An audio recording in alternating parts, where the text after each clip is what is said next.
peut-être qu'aujourd'hui, on peut recevoir cette phrase de manière différente. Il faut cultiver son jardin, s'occuper de ses affaires et laisser aller le monde. Tu vois? Ah bon? Mais ça irait à l'encontre alors de l'engagement. C'est ça, non, Oui, mais c'est ça. c'est ça. Mais il faut se méfier. Ah oui. Parce qu'il y a beaucoup de gens maintenant, il me semble, qui quittent la ville pour aller vivre à la campagne. Et puis, non seulement ils travaillent en distanciel, ils cultivent leur jardin.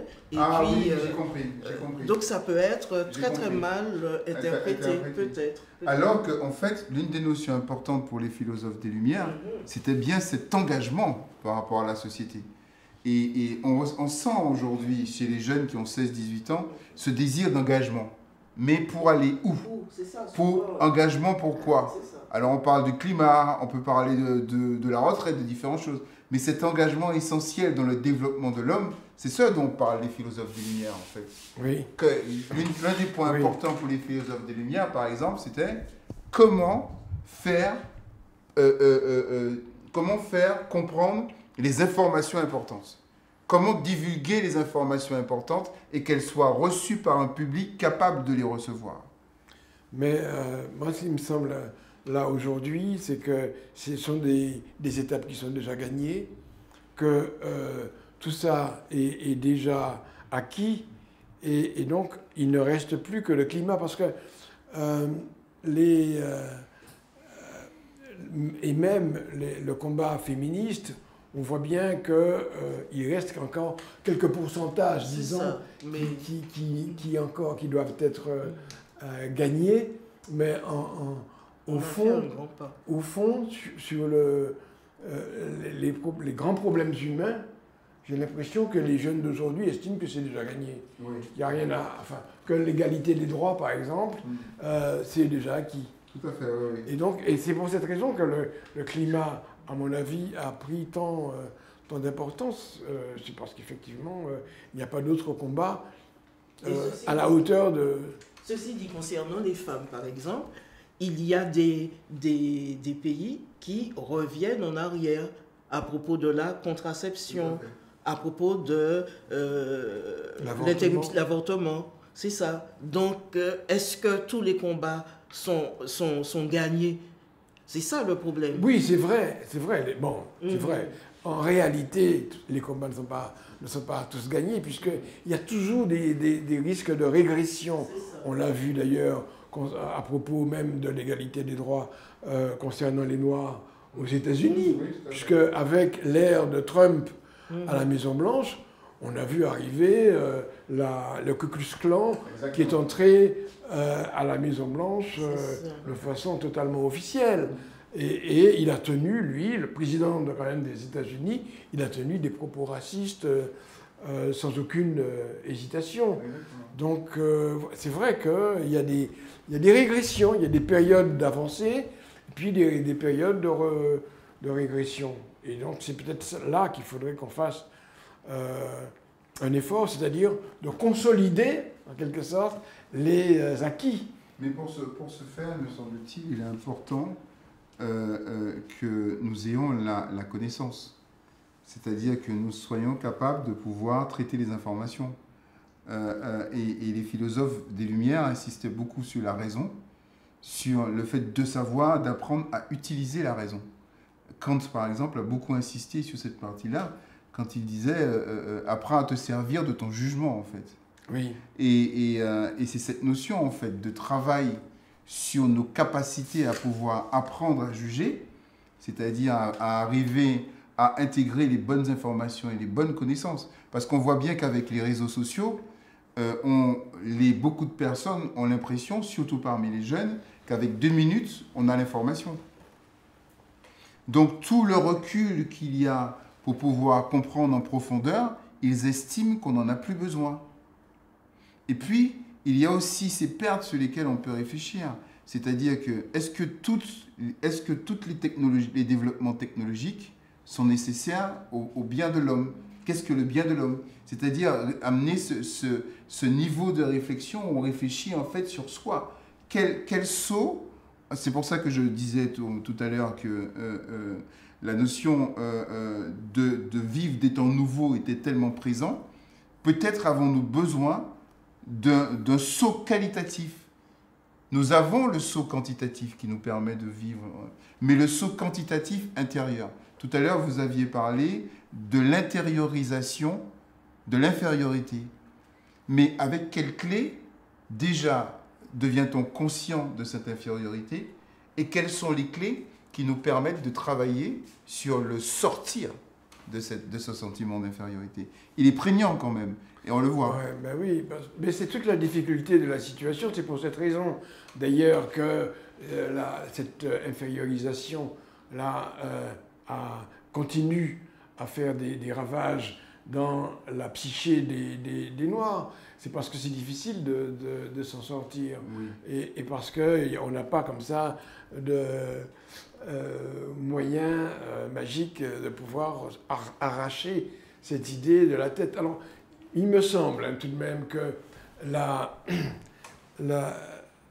pression qui existe dans certaines communautés pour reconnaître sa propre beauté, sa propre intelligence, ses propres connaissances. Parce qu'effectivement, il y a beaucoup de notions qui ont été découvertes, de notions et de machines qui ont été découvertes par des Noirs et qui ont été attribuées à des Blancs. C'est vrai. Bon.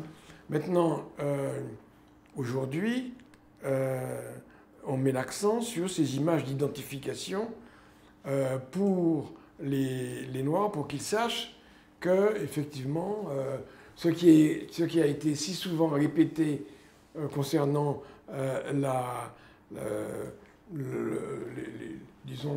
l'absence totale de civilisation et l'inculture totale des Noirs était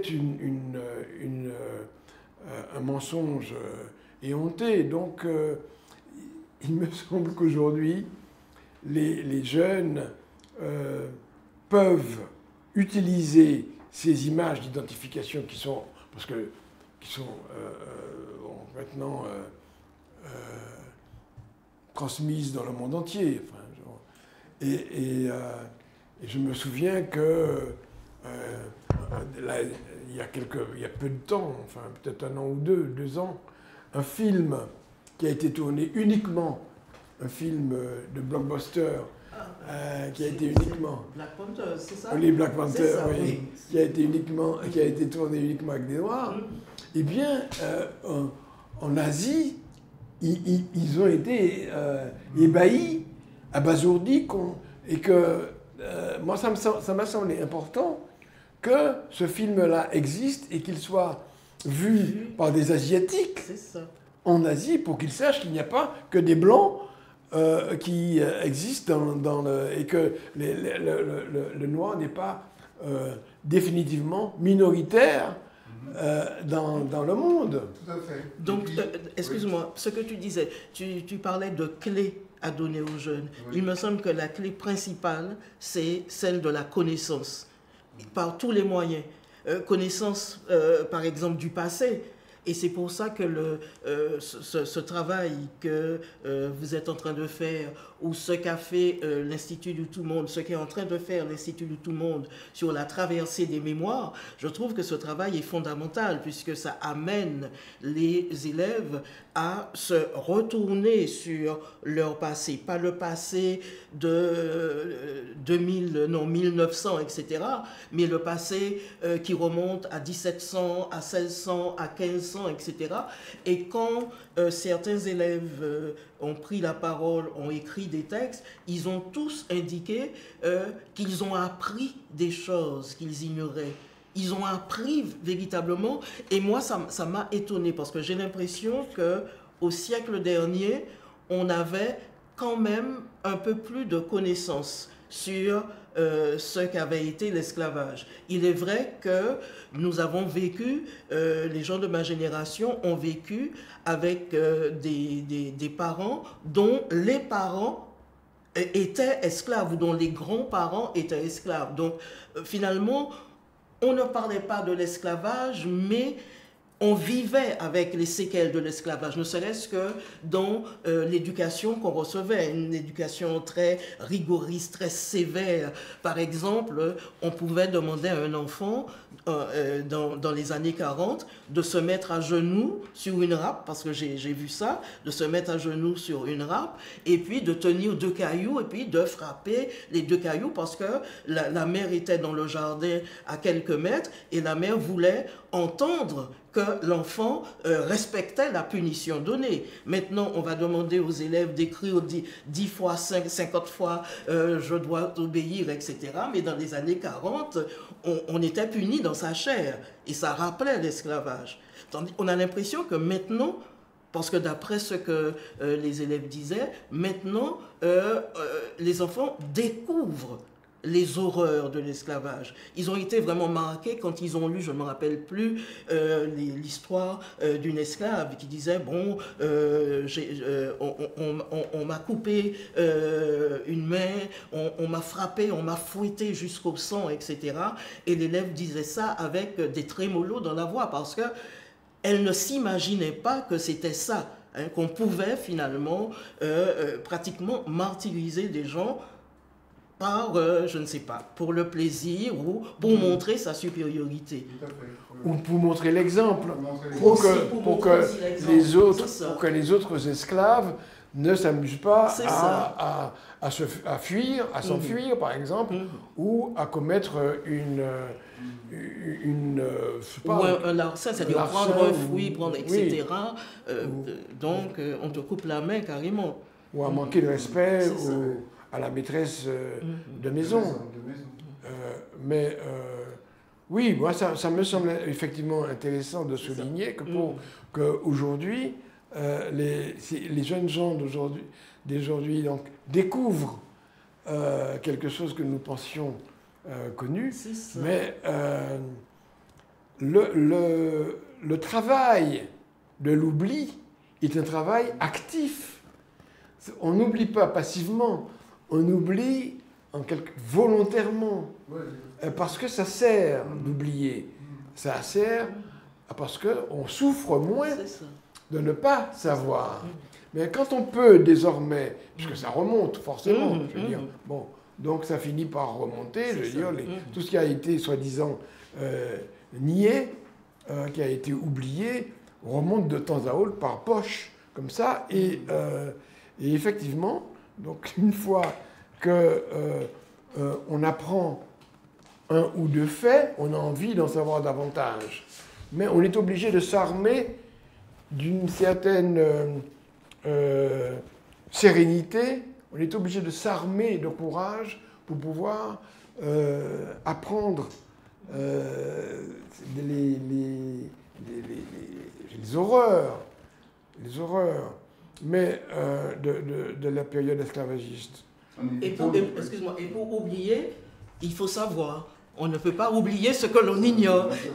Alors ça, c'est très intéressant. Ça, c'est très intéressant, oui. En effet. Parce que il y a des choses qu'on croit ne pas savoir et qu'on sait. J'ai quelques exemples comme ça dans ma pratique de psychiatre, donc de gens qui découvrent qu'elles savaient de personnes, même des jeunes gens, enfin des garçons aussi. Je pense à une jeune femme qui découvre qu'elle savait ce qu'elle pensait ne pas savoir. C'est ça. Et c'est un peu ce qui s'est passé avec l'esclavage. C'est qu'en réalité, c'était une couverture qu'on avait donc comme ça imposée à ce savoir qui n'avait pas disparu, mais qui était étouffé. Oui, tout à fait. Et qui permettait de vivre tout à fait. Confortablement. Exactement. Et pendant ce temps-là, donc, l'insu, ce qui n'est pas su, l'insu fait quand même son petit travail. Et il surgit, il émerge. C'est pour ça, en fait, que pour revenir à ce film que je trouve absolument remarquable, qui est Black Panthers, il y a un des personnages qui est le méchant, qui est Killmonger. Et Killmonger, à la fin, est conduit devant une falaise et il dit, et on lui propose de vivre. Et il dit non, moi je ne veux pas vivre, je veux rejoindre mes ancêtres qui sont tombés dans la mer, qui ont préféré mourir plutôt que de ne pas être libres. Et en fait, c'était très intéressant parce que ce personnage jouait en fait celui qui était plein de ressentiment et qui n'avait pas oublié, et qui ne voulait pas oublier, et qui voulait rester dans le ressentiment. Et les autres, parmi les personnages, particulièrement l'un des personnages principaux, son objectif, c'était de transgresser toute la partie fermeture que mettait en fait le ressentiment, ce besoin de protection constante. Et à la fin du film, on voit bien qu'il y a une ouverture, quel que soit ce que peut amener cette ouverture, mais on va vers l'autre, on s'ouvre. Et le ressentiment éprouvé par Killmonger l'a enfermé dans le passé et l'a rendu vindicatif, tandis que l'ouverture, parce que l'ouverture que manifestaient les autres personnages, ils ne pouvaient le faire que parce qu'en fait, ils avaient dépassé non seulement le ressentiment, mais le sentiment d'infériorité. Et c'est pour ça que ce film est très important, parce qu'il donne des clés de compréhension pour pouvoir sortir et aller vers ce que disait Édouard Glissant, c'est-à-dire agis localement et pense... vis dans ton monde, agis dans ton monde, mais dans ton lieu, pardon, agis dans ton lieu, mais pense avec le monde. C'est ça. C'est ça, il faut s'ouvrir. Et nous sommes une petite île qui avons besoin d'ouverture, puisque nous vivons fermés. Nous pouvons garder ce que nous sommes, tout en nous ouvrant au monde. C'est ce que je vois. Et c'est pour ça, pour moi, que ce film est vraiment important. Mais en déclinant, en fait, les différentes clés de compréhension qu'il nous donne.